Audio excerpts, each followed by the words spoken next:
Ladies and gentlemen, welcome to another episode of Explode Your Expert Business Show. And today I'm here with the one and only Zachary Falconer Barfield. How you doing, Zach? I'm very good, sir. Thank you very much for having me. It's a pleasure to be here. It's an absolute pleasure. We are going to do things in style. Today is all about style.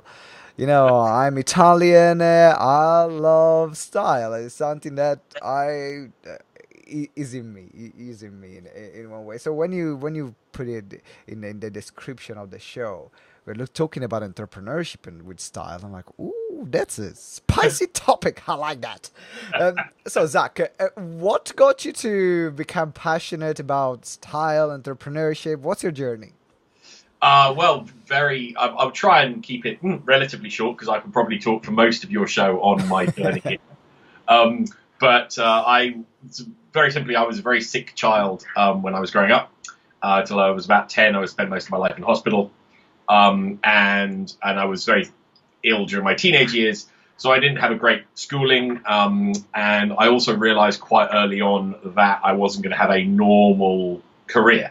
I thought that, I knew that, going to a job in inverted commas, and basically saying, by the way, I might have to take some time off every couple of months because I'll be in hospital, wasn't going to be conducive to a sort of normal career.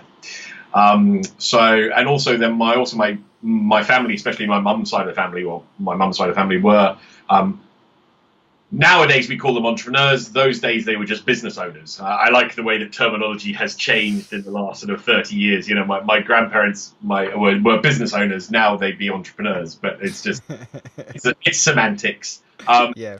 I knew the world of that world, so I foolishly wanted to be an actor when I was about 17 and went to drama school, and then realized I didn't want to be an actor because I didn't like being poor. Which most actors are. Yep. There are some not poor actors, but most actors are poor. And then I started my first business was by the time I was 19. But sort of I had worked in the family business since I was 12 years old. I mean, my mum basically went, you want pocket money? There's a 50-kilogram sack of carrots. You can peel and chop it, and then you'll get pocket money. And I sort of worked all my way through my teenage years. So I had an understanding of money and what work was. And, you didn't get money unless you worked and that sort of stuff. So I got that. And so then I set up my first company when I was 19 with my grandfather, who sort of was the backer, as it were. And then I've kind of ridden the entrepreneurial roller coaster ever since. I've personally had 15 companies in 7 different industries and been involved with the start of about 25 other companies with various different people. So both UK and internationally. So I've been around the block a lot. It feels like we can say it's in your blood. It is in my blood, and it is in your blood. I don't know any different. And I did have what I refer to as a midlife crisis, where most people who have a midlife crisis get a Ferrari and a younger girlfriend. I didn't. I got an MBA and a job. So that's an entrepreneur's midlife crisis. And I got a job for 3 months, which was the longest I have ever been employed by anyone other than myself. How was that experience? Interesting. Yeah, it was very interesting. I won't. It's one of those conversations that I could have in private, not in public. Okay. But it was an interesting non-disclaimer, non-disclosure agreements here coming into play. Yeah, it's just I'm not very good. I would never disparage people. Yeah. So,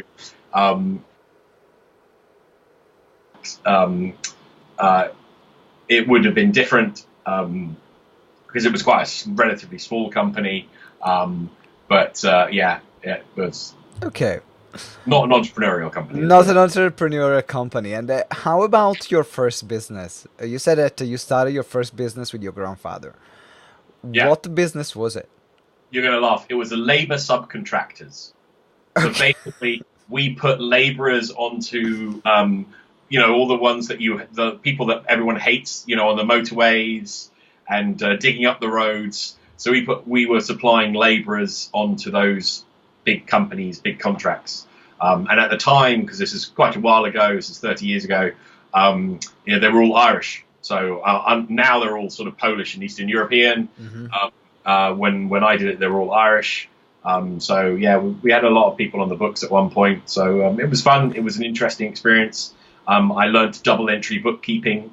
I learned lots of cash and how to do that, and also how to structure, how to negotiate deals and that sort of stuff, and especially for that kind of thing.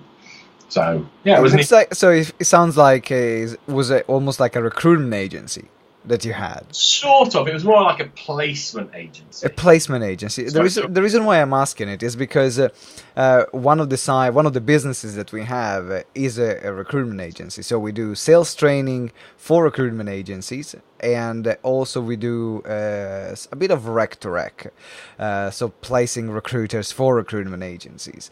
But that's not something I deal with. My business partner, my non-executive director, they know that field, because I never. Myself, like you, I never worked a corporate day in my life, so it's difficult for me to go into a corporate and say, "Let me train your staff." I don't understand them. I don't click, and my background was in the catering industry. I used to manage Michelin-star restaurants and work in restaurants since I was 14, and then so I feel that I can understand what you're talking about when you're saying. I'm unemployable. Yeah, I get it. Well, a very, very, very successful entrepreneur friend of mine, when he's asked now, he's sort of semi-retired. He because you never truly retire as an entrepreneur. He always says, when everyone asks him what he does, he goes, "Oh, I'm unemployed and unemployable." And yeah, he's a very, very successful entrepreneur, and worth hundreds of millions of pounds, and yeah, that's what he says all the time. And I think it's very amusing, and I think it's very true. I think entrepreneurs are what I call true entrepreneurs. They're just unemployable. Yep, I completely agree with you. So now, what made you to do what you do now, which is working with entrepreneurs and working with their style? What's the transition from placing Irish working in the streets and fixing up the roads to working with style? Well, so long story very short, worked in 7 different industry sectors all the way through my career, and then but I've always been obsessed with style. So I started wearing suits when I was probably 18 properly. I got my first tailored suit when I was 18, and I've loved style. When I said to you I was very sick, I was watching black and white movies, and I had no male influences, so I sort of sought them out, and my male influences at the time were people like Cary Grant and David Niven and those sort of Hollywood great actors. Most of the people under the age of 25 have no idea who I'm talking about. But yeah, I mean, I'm under the age of 30, and I'm nodding and making a smile just to make myself look smart. But Google them. I'll Google them. Thank you. And watch some of their movies; they're very good. So that's kind of element of style was always there, and I mean, always kind of was this thing of I always liked to be well dressed, and even whatever industry I was in, I was always the guy going, I'm wearing a jacket, I'm wearing a shirt, I'm wearing a suit, and even in sort of what I would call casual industries, I'd be the guy in the suit that they'd always think I was the lawyer or the banker, because I would be really well dressed. So, which is nice. It changes people's preconceptions a little bit. And then when I had my midlife crisis, as I mentioned, I kind of came out of that working for someone else and didn't know what to do, because I hadn't got an entrepreneurial idea at the time, and I didn't know what to do, and I was sort of wandering around. And a friend of mine, she said to me, would I teach her boyfriend to be more like me? Which I laughed at, as you would do. And I said, no, I'm not going to do that. But I said, why? And she said, well, you always dress well. You always sort of behave well. You always, stand on the outside. You open the doors. You do all that sort of gentlemanly stuff. And it's very hard for most people to do for 10 minutes, let alone the 10 years that I've known you. So I was like, okay. And then my entrepreneurial brain kicks in, and I go, oh. And I start looking around and realize that we men, and it's specifically men, aren't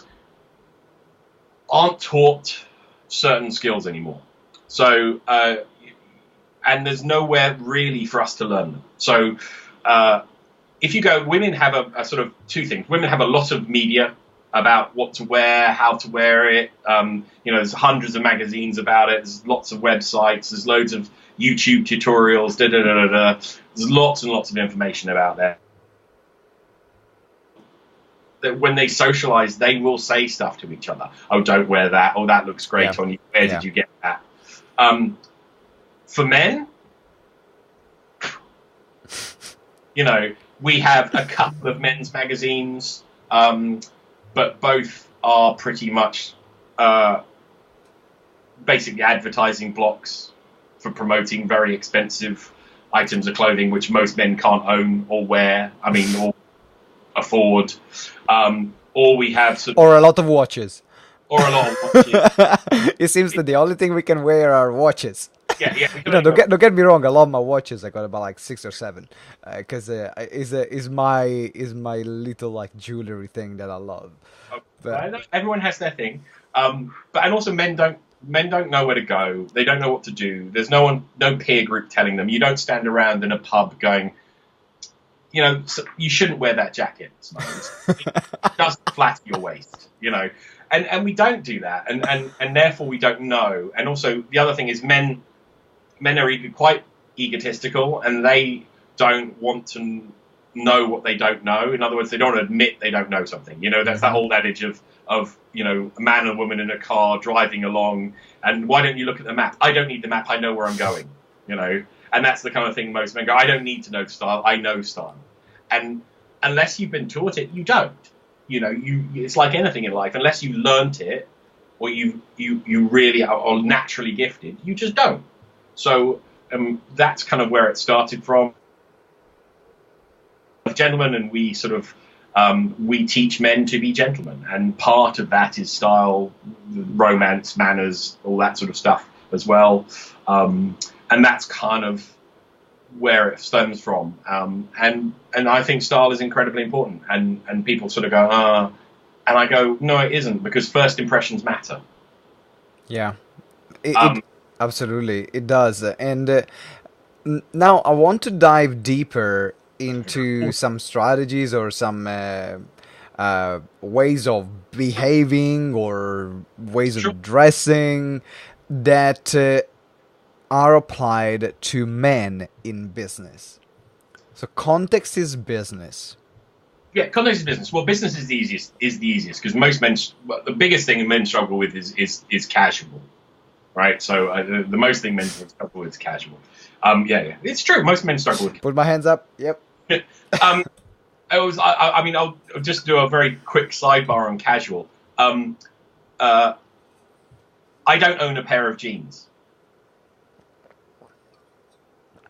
Right, that's shocking. And I haven't owned a pair of jeans for 6 years. That's even more shocking.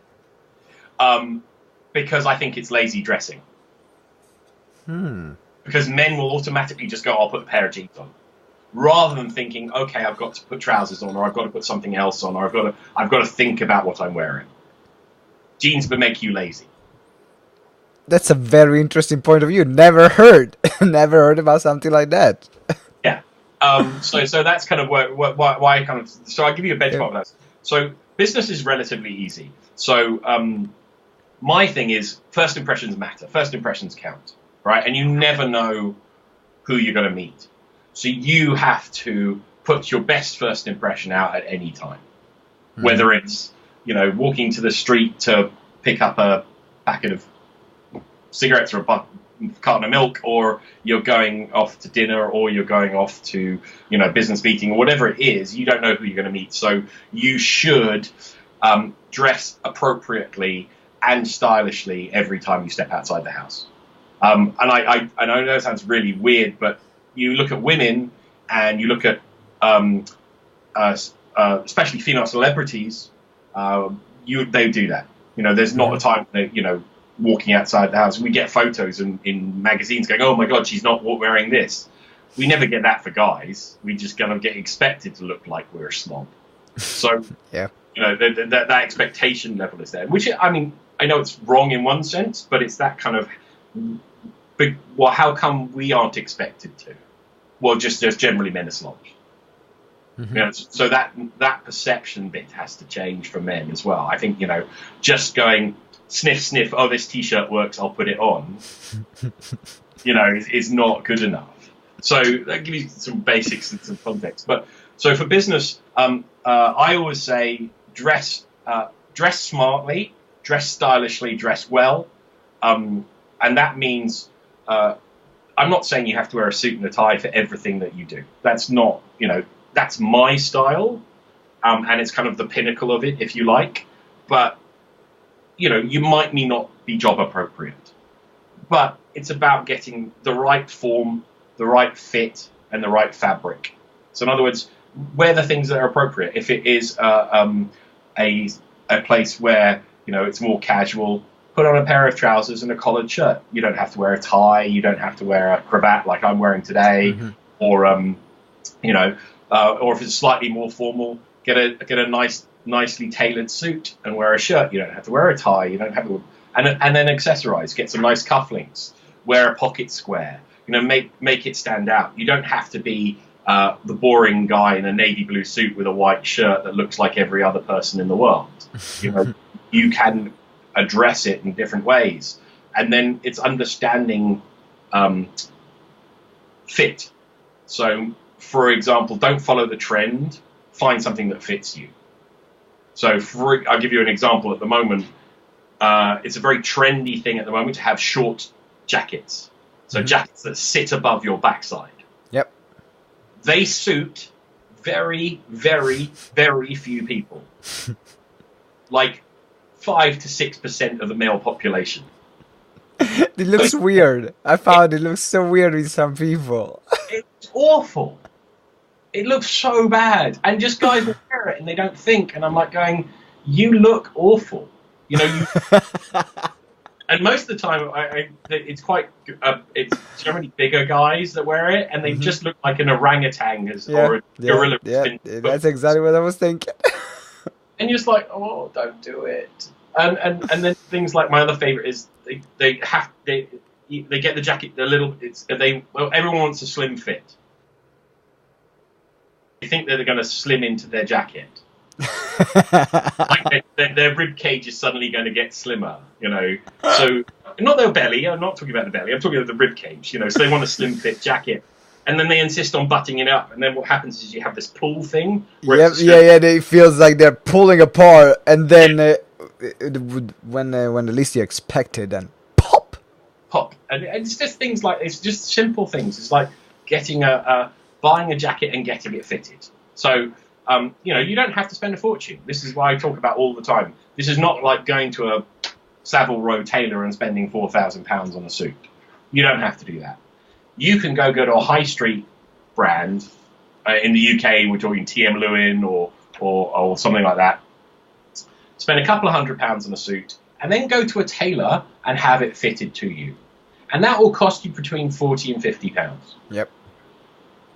Which is not a lot of money. Nope. You know, it's not a lot of money.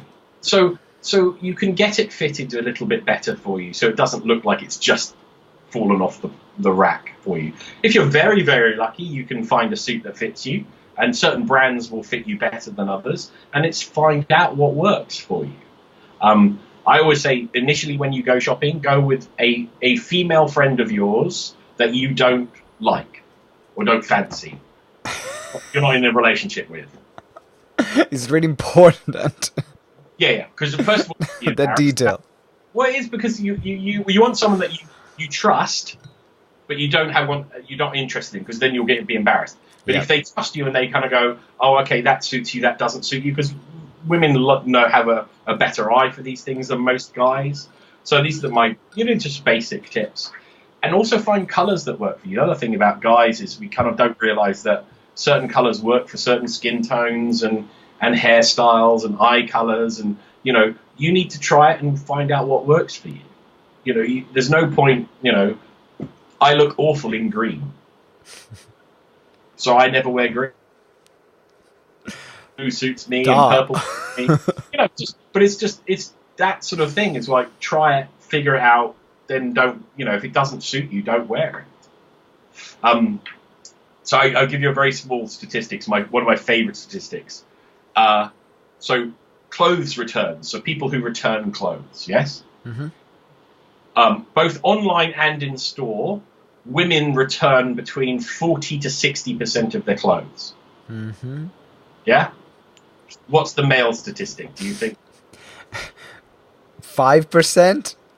About that. Less than 5%. Both online and... I'm thinking about the amount of clothes that I refound, that I returned. Exactly. It's like, yeah, probably about a 5%. Literally, I had to hate it, or it doesn't have to, like, it is not fitting at all, or is way too large that I cannot wear it. Because, if you haven't given a pair of trousers and they're a bit larger, you know what, the belt will do, and then they are all scrunched up there at the waist level, and that you kind of make the little wrap, and then you are pulling the part which is under the belt, which is coming under the belt, so then people will not see that actually that pair of trousers is larger than they are. And the reverse is true as well. So men will buy smaller things because they want to be seen to be smaller, and then they'll go, oh no, I'll slim and get into it. So I have a bunch of clothes that are a size or 2 sizes too small that sit in their wardrobe, and just they don't. In case. Just in case I lose a couple of stones.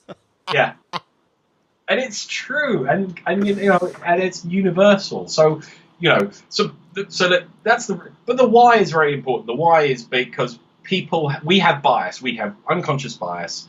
Our first impressions count. When we perceive people, when we see them the way they're dressed, we make judgment calls about them. True.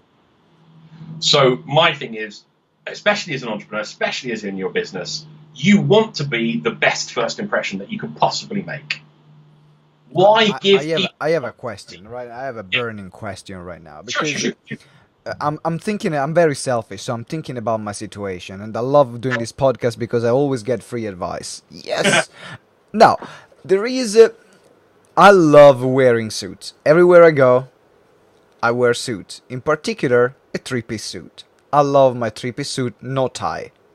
That's my style. The tie. 3-piece and no tie. Yeah, I like 3-piece and no tie. Okay. The problem is that right now we are in the middle of this unforeseen British summer. Yeah. Heat, sweat everywhere. So the question is, how do you dress in a way that stand out without becoming a puddle of sweat in these situations? A good question. Because that's what I found is stopping me the most. Like, I would just put a short pair of chinos, pair of trainers, go out, a t-shirt, just because it's too hot. Yeah. So I love 3-piece suits as well. But yeah, it's a little hot for 3-piece suits. Just a little hot for 3-piece suits. But so then it comes down to fabric. So then it's about wearing the right fabrics. So you wear fabrics that breathe. So you look at things like linen, and you look at things like a seersucker, which is a cotton fabric, which is kind of the blue and white stripes. Well, they have other colours now. They're called seersucker. Seersucker, sort of light blue and white striped suits. You can wear cotton and linen mixes, and these things breathe, and they're much lighter. And you look for unstructured jackets, so you don't want lined jackets. Yeah. So these things make it breathable. And I frequently wear. I've got a couple of linen suits which I wear during this weather. In fact, I brought a couple more linen jackets. To go through this summer, because usually we don't have this summer. So usually we don't have summer. No, That's fine for my linen suit collection. And then it's about standing out a little bit and being a little bold. The thing about summer and the thing about dressing for summer is you can be bolder. You know, the thing is, I mean, I wear seersucker, which is the blue and white striped suit. I've got a very baby blue, this color linen suit, which I pair with different things, and you know, so I pair it with like a purple polo shirt. So it contrasts a little bit. Right. So you will have a suit, and then you will have a polo shirt under the suit. Under the suit, maybe, or if I'm wearing I wore a linen shirt or something like that. Now, occasionally, and I've had to do it a couple of times, is wear it formally, like a proper suit. Then you start having to think a little bit differently. I always say, especially nowadays, you can buy the wicking t-shirts. So the t-shirts that sort of absorb the sweat. Yep. I've got a stockpile of those. And you wear a white shirt. Yeah. So what you never ever wear in this weather is a dark shirt, because your armpit stain will come out like nobody's business. You know, when you have like the sweat patch at the back, the white that you have the white trail.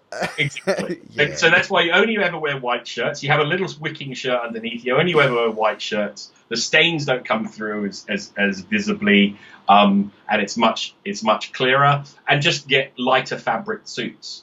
So that's always what I say: just get the lightest fabric suit you can. And then that's kind of what you look at. I try, if I have to wear a suit, I wear a suit. If I try not to wear a suit, it's very funny. Even when I go on holiday, people just always kind of comment, because I'm not wearing shorts and, you know, a t-shirt. I'm always like, I've got a linen shirt on, or you know, I've got linen trousers on, and people are always just like going, I'm always dressed this level above, and people just don't believe I'm British, which is the funny thing as well. Yeah, well, British are not known in the world for their sense of fashion. Not anymore, which is sad. But, you know, I actually generally get Italian, because I'm wearing stylish clothes that's tailored. You know, I generally get, if I'm away, they're going to assume I'm Italian. Or weirdly Dutch, because the Dutch tend to dress well. But this has been I love what you shared, and in particular is what I'm hearing you saying is a change of mindset. It's a complete change of mindset that man needs to have regarding the way they show up in their daily lives. Absolutely. Whether it's business, whether it's not business, the better you dress, the more you stand out. And in particular, if you are in business, the more you stand out, the more business you get, because the more attractive you are as a person. Yeah. I remember I was a hippie. I was a complete hippie. I was bald, no goatee. I used to wear this long scarf and these flowered trousers. And then I had a session with an image consultant. And he literally said to me, "I no wonder why you have no clients." And I said, "What do you mean?" So, okay, the hat must go. Grow your hair back, put a goatee on, and start wearing suits. And then see me in 3 months. Just that, like, I see, like, my business boomed in this 3 months just because of those changes. And I believe, as you're saying, is really important, and I can fall in the category of being lazy, going out there and I cannot be bothered. Just put a t-shirt and a pair of jeans, and that's it. And I got my trainers, only one pair of trainers that are overused, but that's fine. I don't care about that. And it's not because I don't have the financial resources to get more. It's just it's not at the forefront of my mind. So I'm really, this interview inspired me to be better dressed, even my social and more casual situation. So I'm going to let you know. This interview really inspired me. So thank you. Yeah, my pleasure. I would also say that add more casual shoes. So I have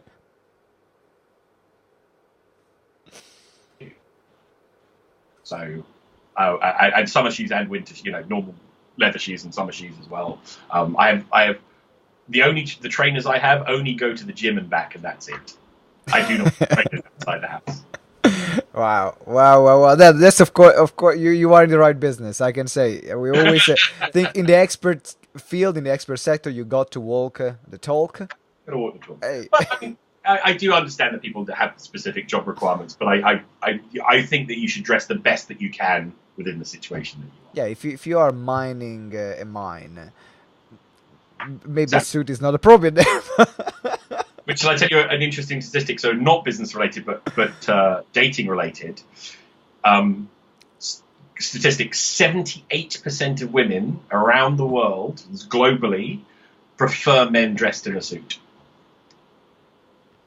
I'm not surprised. I didn't know about the statistic, but it kind of makes sense. Exactly. And then guys go, oh, okay. It's that brain go, oh. Well, if I don't do it for me, I don't care doing it for me, for myself. Okay, so I have, now we are going to the last part of the interview where we are, which is called Lifting the Veil. Yeah. In this section, I'm going to ask you a question, and I'm going to ask you to share something that you're using in your business or in your life, the tool, a strategy, a technique that everyone should know. It's so good that every other expert should know. So I when you mentioned this beforehand, I did think about it, and I have two things, if you don't mind. So I have a tool, and I have a strategy, and they're not related at all. But I kind of think that they both work, especially for entrepreneurs, and especially in my world. So the tool, I will say, which is really simple, is it's an app called Evernote. It is probably the best app in the world. It syncs through every device. It's a note-taking app. It's free. You can pay, and paying is nothing. It's like 70 quid a year or something like that. I mean, that's basically you have one less Starbucks a week. And that covers your £70. But it's a great app. It stores everything: photos, videos, you name it, websites, the whole thing. Saves everything. It's kind of my second brain. I use it for storing all sorts of information. Especially in today's world where there's so much coming at you, and you kind of go, I can't deal with that now. I just put it in Evernote. I use it to do recipes for the Super Chef, which you're coming on in a couple of weeks, and then all the stuff that I do. So as a tool, I think it's great. You can collaborate with other people and stuff like that. So that is my tool tip, which I use pretty much every day on every device. I love Evernote. I thank you for sharing it, because it is a tool which I think is underappreciated. Yeah. It's you got Evernote. No one really talks about that. Actually, it's the first time someone is sharing it on the show. Over 150 episodes, almost 160 by now. And but I think it's a very underappreciated. So thank you for sharing. It's always on my phone. It's like the on the apps, the phone and the Evernote are the two things that sit there the whole time. And then I call it strategy. But it's a question I get asked, and then people just kind of go, So everyone goes, how come you fit so much into a day? And I go, I get up early, I go to bed late.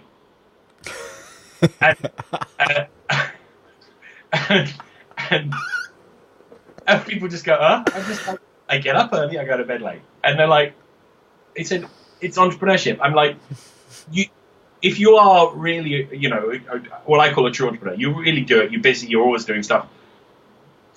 You don't have time to sleep. It's like sleep is for other people. I'm lucky. I don't need a lot of sleep. But how much sleep do you normally have per night? 5 hours. 5 hours a night. Yep. So I generally get up between 5 and 5:30 every morning. And I go to bed sometime between 11 and midnight, depending. So that's generally my run. And then the thing is, you see, I kind of go, I can get my exercise, my meditation, all my stuff done before most people get up. Mm-hmm. So I'm ready for my day when most people are just kind of waking up and having Yes. And that's 2 hours. I get up, I meditate, and I go to the gym, and I come back, and I get myself ready, and I'm usually at my desk around 7:30, 8 o'clock, and I'm ready. Bang, I'm straight in the day, and then I work, and usually I save all my social engagements till evenings, and I'll do all those, and I'll go do stuff and whatever else I want to do, all my challenges and things like that. Mm-hmm. But I just say people don't understand is like you have to put the effort in. And what I'm really saying is you can't, there's no such thing as a 4-hour work week. There's no such thing as I can do this in a short period of time, work smarter. No, you just have to work. And therefore, if you sleep less, sleep less. And the less you sleep, the more time you need to get done. Now, I think we needed to have a disclaimer here. Everyone has different physical conditions, and Absolutely. in fact, you said this is what works for me. There are some people that could not operate with 5 hours of sleep a night. I'm not saying that it should, but what I'm saying is that it makes common sense. If you are waking up early, whatever early is for you, and you go to bed late, whatever late is for you, as long as you have your sleep where you can function during the day, you get more done. Yeah. And so I think that I have a new name for you, which is the King of Common Sense,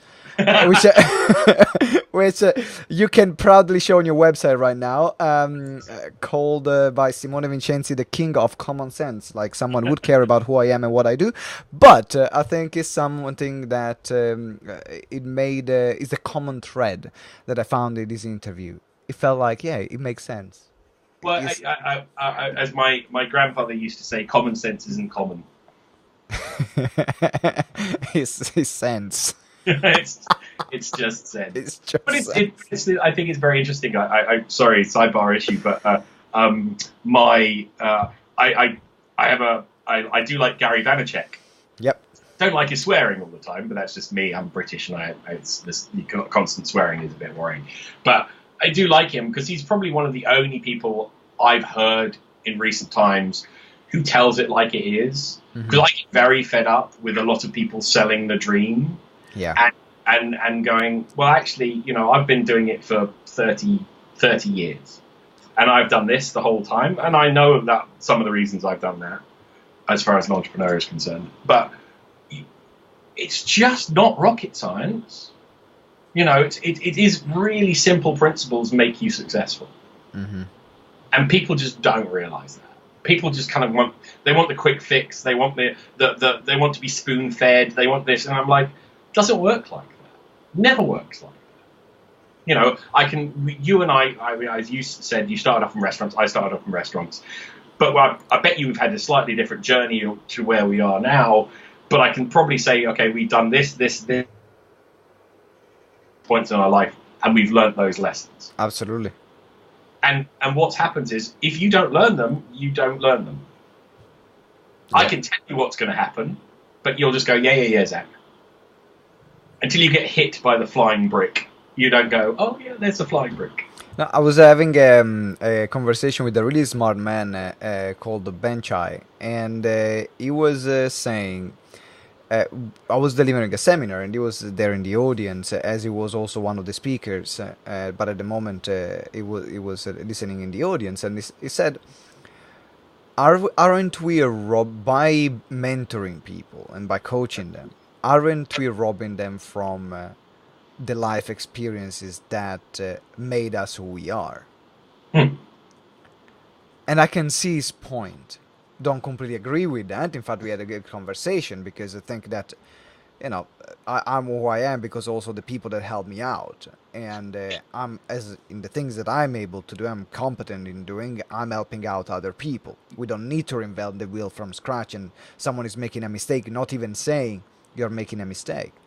But see, that's the problem. Most people won't say you're making a mistake. Most people won't say, no, you're making a mistake. Yeah. But the problem is most people don't have the competence of the ego to understand that they're making a mistake. They're going to go, oh, no, I'm not making a mistake. You are, just listen to me, I've done it. And people go, I don't know. and I think is about the person. There are some people that are seeking for advice and they are seeking for help, and they are willing to be guided. And there are other people that they think they are, or they say they are, but in reality, they are not, and their actions speak louder than their words. Zach, it's been an incredible interview. I absolutely love every single second. Very interesting, talking about how to dress for success, talking about how to stand out, and also the tools and strategies that you shared, and in particular your common sense, which we establish is not common. So I would say for your sense. Now, if people want to get in touch with you, reach out to you, where they can find you. Well, easy. If you just Google The Perfect Gentleman, you'll find us on social media and our website, which we're relaunching the company in September. So you'll see us more then. You can find me. I'm an interesting name. I'm the only one in the existence in the world. So you just type my name in, Zachary Falconer Barfield, and you'll see everything I do. And if you want to follow my other adventures, which we didn't talk about, but you're coming on. I'm so excited. Yeah, do a shameless plug about the Suited Chef. So my passion project, as I call it, is the Suited Chef, which is basically an online TV cookery show. That's basically what it is. It's a live 90-minute cooking experience where we get to cook and have fun and interview lovely people. So, like yourself, is coming on the first show of next season. I'm so looking forward to it, and everyone needs to be dressed well in that. Well, I'm always in a suit. It's called the Suited Chef, so there you go. It happens. Well, actually, I wasn't in a suit the last show, but it was outside. But I was wearing a shirt and stuff. But I'm looking forward. So you can find, guys. Do you have a Facebook page for the Suited Chef? Suited Chef is only on Facebook at the moment, so you have to find us on Facebook. Brilliant. So the link are going to be in the show notes. If you're watching on YouTube, check in the description. If you're listening on the podcast, look at the show notes. If you're already on the blog post on our website, you will find all the details there. And make sure that you connect with Zach, because we all need a bit more style in our life. We all need a bit more style. That has been established, that we all need a bit more style. So thank you very much, Zach. It's been a pleasure having you here on our show. Thank you so much for having me. Thank you. And ladies and gentlemen, thank you for listening. If you haven't subscribed yet, make sure that you subscribe right now so you don't miss any other episode of Explode Your Expert Biz show. And also leave us a 5-star review and let us know what did you enjoy the most about this episode with Zach. What stood out for you? So then you can share the word and spread the word and share it to other people, and we'll have more listeners and we'll have even better shows, and you will have ultimately a much better experience time after time, episode after episode. I'm looking forward to seeing you in the next one, and up until the next episode, always remember that together we grow exponentially. Ciao!